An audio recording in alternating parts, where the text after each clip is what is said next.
There's a Scorpio full moon with an eclipse on May the 16th in Australia at 25 degrees 18, bringing about a culmination and a shift in power and the kind of action that speaks with your feet.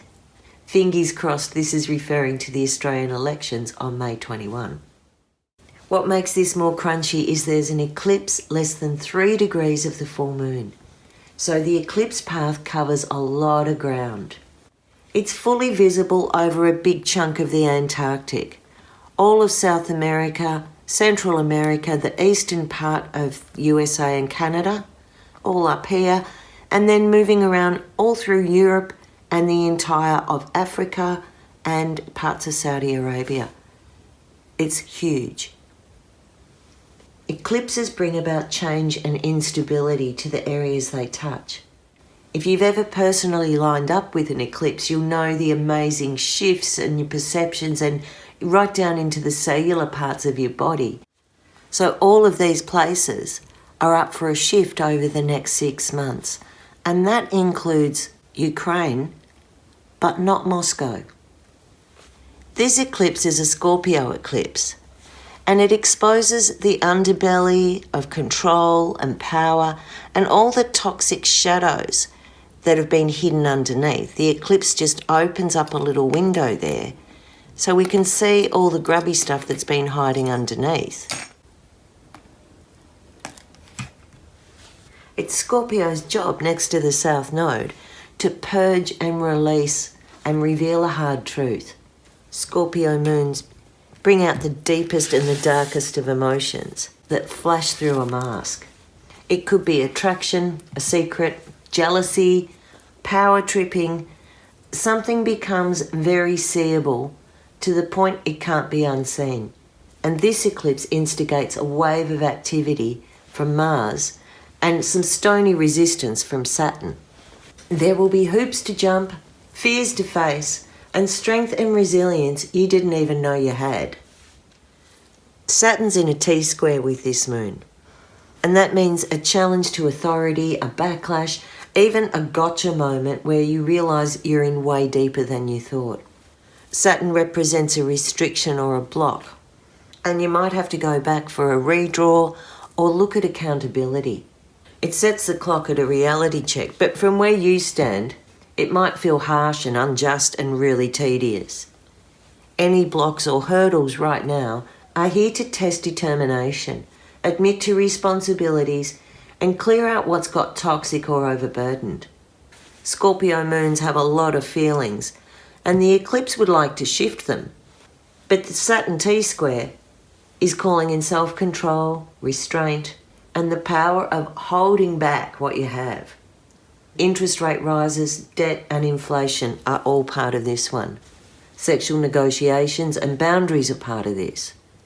Whistleblowers, laws, taxes, insurance, war and karmic justice are part of this. What came up at the Libran moon a month ago, when Pluto was in a T-square with the moon, is now getting the Saturn treatment.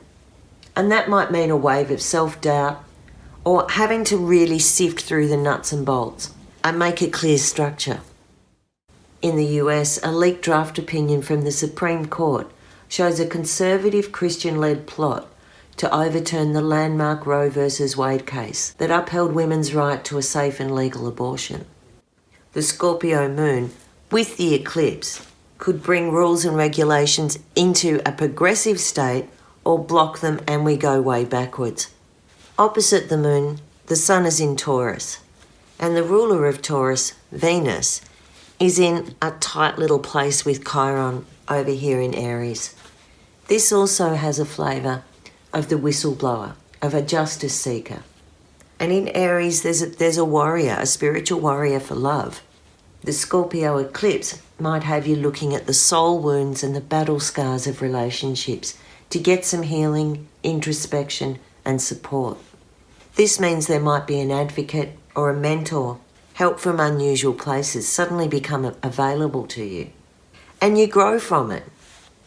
The ruler of Scorpio is Pluto, and the traditional ruler is Mars. And both of these are having a really nice influence on the sun and the moon and the eclipse. So all that disruption and blocks, especially with the last full moon in Libra, when Pluto was at the T-square, putting you between a rock and a hard place. Now we've got this flow of support, of galvanizing your actions, of giving yourself commitment, of even bringing out a different way of fighting for what you need. Mars is in Pisces and it softens it. It fights for injustice, fights to protect the vulnerable. And Pluto's here really encouraging this scorpionic release of what's gone toxic in your relationships, what's made you feel unstable, what's been hidden from view. At the same time, we've got Jupiter has just moved into Aries, 0 degrees. So our lovely 6 months we've had of Jupiter fluffing about in Pisces now also has a flavour of action and directness, of committing to a structure and a line of events and going for it. And I'd say because the way these two are, there is a lot of protection for the vulnerable. There's a movement towards justice and conviction. I wish I could say that would help end the war in Ukraine, but it's not really what's showing here. It is showing there's better support coming. Mercury turned retrograde on May the 10th in Gemini. It could trip up some of the negotiations that have been going on over the past few months, and maybe there's a little rewrite or something you missed that comes up. But it will be in a favourable position to Pluto. So you might even find with Mercury retrograde this time there's a bit of treasure that comes your way. Although the usual delays and hiccups are going to be there, especially with Saturn doing the T-square, as we said. Overall, this eclipse is a chance to clear out what's got toxic and messy and where you haven't been able to see the truth. It's time to really call it and be accountable. If you persist with something that's not really working for you, that undermines your own personal sense of authority, Saturn is going to pull in a consequence. And it's a bit like things come home to roost for this. We're resetting an alignment between what's practical and real and simple with what got messy, churned up and buried. The essence of Scorpio is really pure, and one of the best things about the Taurus-Scorpio axis is that both of these signs really appreciate purity. Where they come together is through sensuality and sexuality, feeling physically safe and emotionally safe. So if we can bring them together, we've got some great planetary support from the big guns, Pluto and Mars, to put it into action. I'm Meryl Key, and this is my Mystery School. Like, follow, share and subscribe. Check out my other videos on my YouTube channel or contact me on my website www.merylkey.com. Blessed be.